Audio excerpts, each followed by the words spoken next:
خواتین کے لیے آئیے ذرا 4 پوائنٹ تھوڑا تفصیل سمجھتے ہیں۔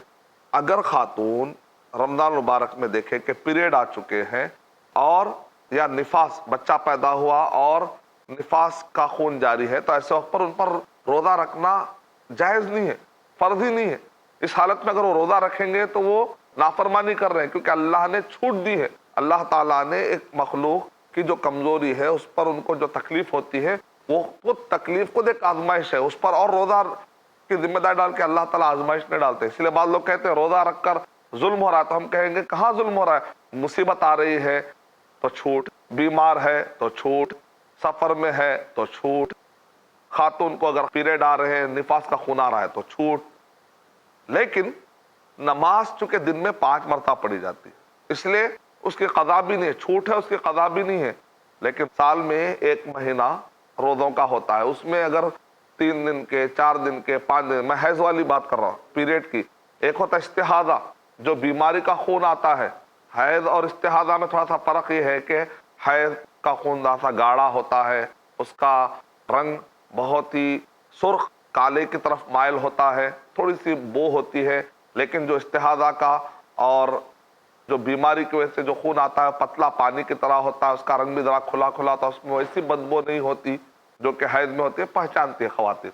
بیماری والا جو خون ہے اس میں تو خواتین روزہ رکھا کرتی تھی، اس میں کوئی گناہ والی بات نہیں ہے۔ لیکن جو حیض والا خون ہوتا ہے اس کے اندر روزہ خواتین نہیں رکھیں گے، لیکن بعد میں قضا دیں گی۔ اس لیے عائشہ رضی اللہ تعالیٰ عنہ کے پاس ایک آ کر خاتون کہتی ہے کیا وجہ ہے کہ ہم نماز کی تو قضا نہیں کرتی ہے لیکن روزوں کی قضا کرتی ہے، پیریڈ کی وجہ سے اگر ہم چھوڑ دیتے ہیں تو؟ عائشہ رضی اللہ تعالیٰ عنہ نے کہا کہیں تم حروریہ تو نہیں ہو، یعنی خوارج کے گروہ سے جو عقل لڑاتے؟ کہا کہ نہیں، مجھے بس پوچھنا، سوال آیا تھا، میں نے پوچھ لیا۔ تو جب عائشہ رضی اللہ تعالیٰ عنہ نے جواب دیا، کہا کہ ایسے ہی نؤمر بقضاء صوم لا بقضاء الصلاۃ او کما قال، کہ ہمیں روزوں کے قضا کرنے کا حکم دیا گیا، نماز کا نہیں۔ تو شریعت میں کتنا آسانی دے دی گئی، کیونکہ نماز کی بھی اگر قضا کا حکم دیا تھا تو بہت مشکلات ہو جاتی۔ اب رہا مسئلہ خواتین کے لیے 2 پوائنٹ میں نے ایڈ کیے، مردوں سے ہٹ کر کہا میں نے 4 پوائنٹ، اس میں سے 2 پوائنٹ ہو گئے، ایک حیض پیریڈ کا خون، دوسرا ہوتا ہے نفاس کا خون۔ تیسرا اور چوتھا مسئلہ تھوڑا سا اس میں باریکی ہے، اگر عورت حمل سے ہو، پیگننٹ ہو، یا عورت بچے کو دودھ پلا رہی ہو۔ بعض خواتین اتنی صحت مند ہوتی ہے، وہ اگر اس حالت میں بھی روزہ رکھتی ہیں تو ان کو نہ مشقت ہوتی ہے نہ بچوں پہ کچھ پرابلم ہوتا ہے، تو روزہ رکھ لے۔ اور اسی طرح دودھ پلاتی ہے، صحت مند خواتین ہیں اور بڑی آسانی سے دودھ پلا لیتی ہیں، بچوں پہ بھی خوف نہیں ہوتا، خود پہ بھی خوف نہیں ہوتا، تو الحمدللہ روزہ رکھ لے۔ ماحول ہے، بعد میں ہو سکتا ہے کہ ماحول ملے یا نہ ملے، لیکن اگر مشقت ہو رہی ہو، خود پر یا بچوں کی جان پر موت کا اندیشہ ہوتا ہے، ایسے وقت پر وہ کیا کرے گی؟ روزہ چھوڑ دے گی، اس کے اوپر اب روزہ فرض نہیں ہے۔ لیکن اب سوال یہ ہے کہ بعد میں روزہ رکھے گی یا نہیں رکھے گی؟ اس بارے میں 2 مشہور قول ہے۔ شیخ بن باز رحمۃ اللہ علیہ، شیخ ابن عثیمین رحمۃ اللہ علیہ نے مریض پر قیاس کرتے ہوئے یہ کہا کہ جیسا مریض ہے، اور حدیث شریف میں بھی کیا ہے، اللہ تعالیٰ نے معاف کر دیا ہے مسافر سے کہ وہ سفر میں روزہ نہ رکھے، تو اسی کے اندر یہ بھی ہے کہ حمل والی اور دودھ پلانے والی تو بعد میں جیسا سفر میں قضا ہوتا ہے اس میں بھی قضا دیں گے۔ اس حدیث شریف کے مفہوم سے استدلال کیا۔ یا شیخ ابن عثیمین رحمۃ اللہ علیہ نے جو استدلال کیا، کہا کہ یہ بھی خاص قسم کا ایک مرض ہے، عورت کی کمزوری کو انہوں نے مرض سے تعبیر کیا۔ لیکن دوسری طرف علماء کرام نے اس فتوے کو قبول نہیں کیا، کہا کہ یہ بیماری نہیں ہے، بیماری میں بچہ پیدا ہوتا ہے یا بیماری میں دودھ جاری ہو رہا ہے اور بچہ صحت مند ہو رہا ہے، تو یہ بیماری کی کیٹیگری میں اس کو قیاس کرنا صحیح نہیں، قیاس مع الفارق ہے۔ اور قیاس یا مفہوم اس وقت پر قابل رد ہو جاتا ہے جبکہ دلیلیں موجود ہوں۔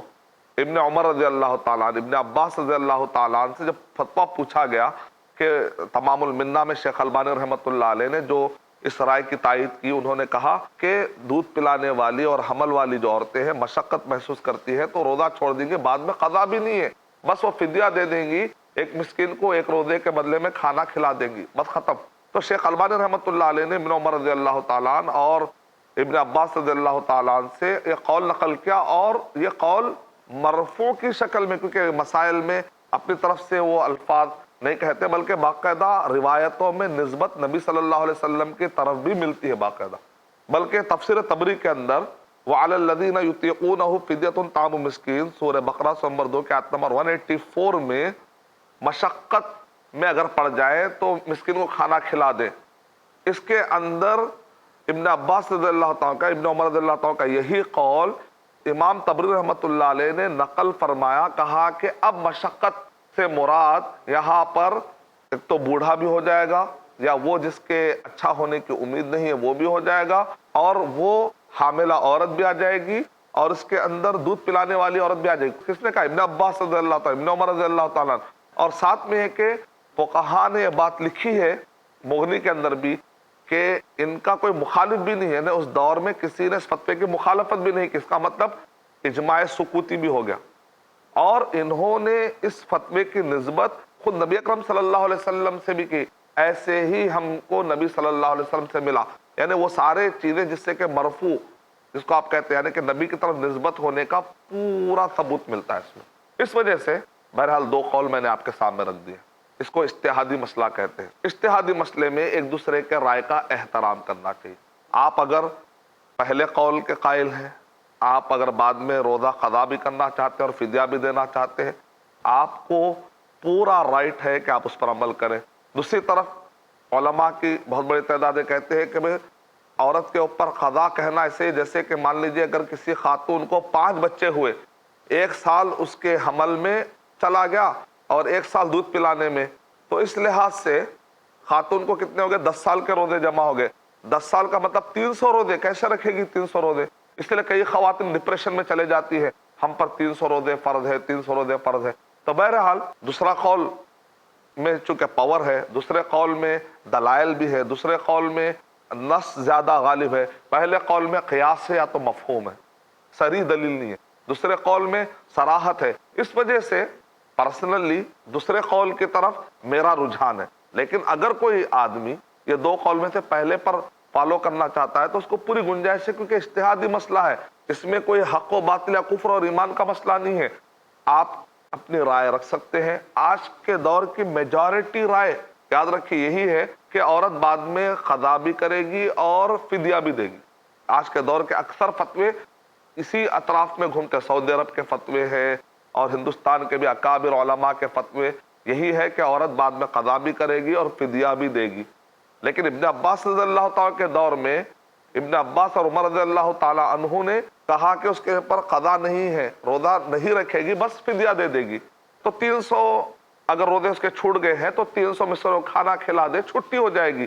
یہ قول ابن عباس رضی اللہ تعالیٰ کے زمانے کے حساب سے آپ سوچ کر کوئی مجھ سے پوچھے گا کہ آپ کس میں رائے کیا ہے، تو میں ہمبلی اپنی رائے یہ پیش کروں گا کہ شیخ البانی رحمۃ اللہ علیہ نے اور اسی طرح کے جتنے اس قول کے قائل ہیں جو یہ کہتے ہیں کہ عورت کو قضا نہیں ہے بلکہ بس وہ فدیہ دے، تو یہ دلائل پاورفل ہونے کی وجہ سے اور ابن عباس رضی اللہ تعالیٰ زمانے میں کوئی مخالفت نہ ہونا وہ زیادہ پاورفل ہے، مجھے جو بات سمجھ میں آتی ہے۔ تو آج کے ہمارے ایپیسوڈ میں اور گزشتہ ایپیسوڈ میں دونوں ایپیسوڈ کو جمع کریں گے تو یہ ٹاپک کور ہوا الحمدللہ کہ کس کے اوپر روزے فرض ہوتے ہیں اور کس کے اوپر روزے فرض نہیں ہوتے ہیں۔ تو انشاءاللہ اگلے ایپیسوڈ میں آپ کو بتاؤں گا کہ روزہ کب ٹوٹتا ہے اور کب نہیں ٹوٹتا ہے۔ یہ بھی بڑی دلچسپ ہے کہ 4 چیزیں جسم میں جانے کی وجہ سے روزہ توڑ دیتی ہے اور 6 چیزیں جسم سے نکلنے کی وجہ سے روزہ توڑ دیتی ہے، تو وہاں پر بھی 10 پوائنٹ ہے۔ جیسا روزہ کس پر فرض ہے اور کس پر فرض نہیں ہے، تو وہاں پر مرد اور عورت کے لیے دونوں کے لیے 6 پوائنٹ اور عورت کے لیے 4 پوائنٹ مزید بڑھا دیں گے تو 10 پوائنٹ تھے نا۔ اب آنے والے ایپیسوڈ میں آپ کو پھر 10 پوائنٹ ملنے والے ہیں کہ کچھ چیزیں ایسی داخل ہونے سے روزہ ٹوٹ جاتا ہے، وہ 4 ہے، اور کچھ چیزیں خارج ہونے سے روزہ ٹوٹ جاتا ہے، وہ ہے 6۔ وہ پورے ملا کے 10 مفترات ہوئے، داخل اور خارج کو دونوں ملا تو 10 قسم کے ہیں چیزیں جس سے کہ روزہ ٹوٹ جاتا ہے۔ کیا ہے انشاءاللہ اگلے ایپیسوڈ میں ہم جانیں گے۔ میں اللہ تعالیٰ سے دعا کرتا ہوں کہ اللہ سبحانہ تعالیٰ مجھے اور آپ سب کو تفقہ فی الدین عطا فرمائے، دین کی گہرائی اور سمجھ عطا فرمائے۔ آمین وآخر دعوانا الحمدللہ رب العالمین۔ السلام علیکم ورحمۃ اللہ وبرکاتہ۔